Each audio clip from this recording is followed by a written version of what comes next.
Okay, welcome back to our second episode of Quick Bits. This one is about color, basic color correction and color grading. Really quickly, I just want to establish a difference between color correction and color grading. They're very different things. So color correction is when you look at a film and simply correct mistakes or normalize footage, because you may be all over the map in terms of white balance or exposure or any other number of things. And color correction is just taking those and bringing them back to a standard profile where you don't have any creative effects and you don't have any weird abnormalities. And then on top of that, color grading, the second step, is when you apply a creative look or some project-specific creative style to that film. So that's the difference between color correction and color grading. Let's take this piece of footage here. Always rename your timelines. Oops, okay, that was only the preview. Let's look at the full video. Here's the full video. I know there's a shot in here, so this shot right here, I think we can work on this. So let's just find where it starts. We'll cut it there, and we'll come to where it ends, and cut it there. So now we have the shot selected. Let's just hop over into our coloring tab up here in Premiere Pro. Nice and handy. This will pop up. It naturally puts you in the creative tab. Typically, I don't know why it does that. Typically, we want to start in the basic correction tab, where we can get some of our basic corrections done. So let's look at this piece of footage right now. From this, it looks a little too orange. So let's just take this, and now we're too blue. Let's come back up here into somewhere that's a little bit more neutral. You can also see our waveforms on the left here. When this is really orange, you see we have a ton of red and not very much blue, and green's kind of in the middle. As we make this a little bit cooler, you notice that red comes down, the blue's coming up a little bit. And so here we're kind of balanced all of these different waveforms, but the blue should probably come up a little bit more.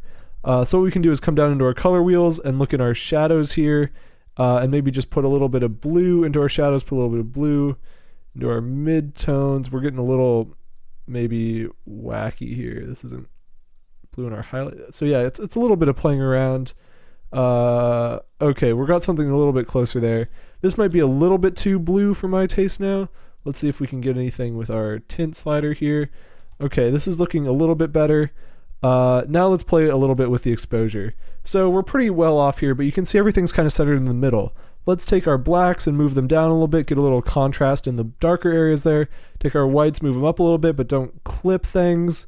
Shadows, I'm kind of just, I don't have a strict game plan for this particular shot. Shooting in gyms are always kind of hard. I usually leave contrasts alone and just deal with contrast using blacks, whites, shadows, highlight stuff.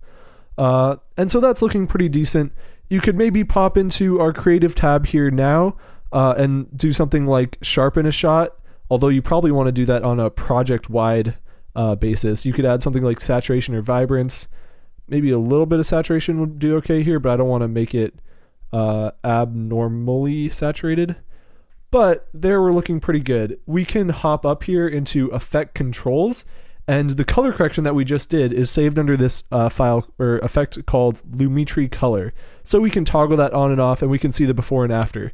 So here things are pretty washed out, meaning that there's not very much contrast. Everything's pretty much the same brightness, which isn't that interesting. And these walls, which we know should be pretty close to white, are not at all. Then we turn this back on, and we see walls are much whiter. Oh my gosh, now I'm looking at this. It is just night and day. And what, that took us 30 seconds if we were actually working at full speed. So that's something you can do really easily.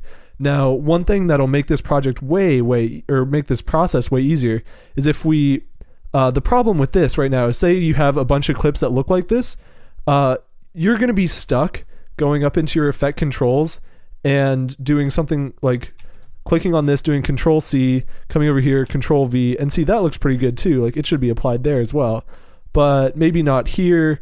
And so you'd kind of be stuck doing a lot of Control C, Control V. If you want to apply the same color correction to a lot of places, what you can do is come over to your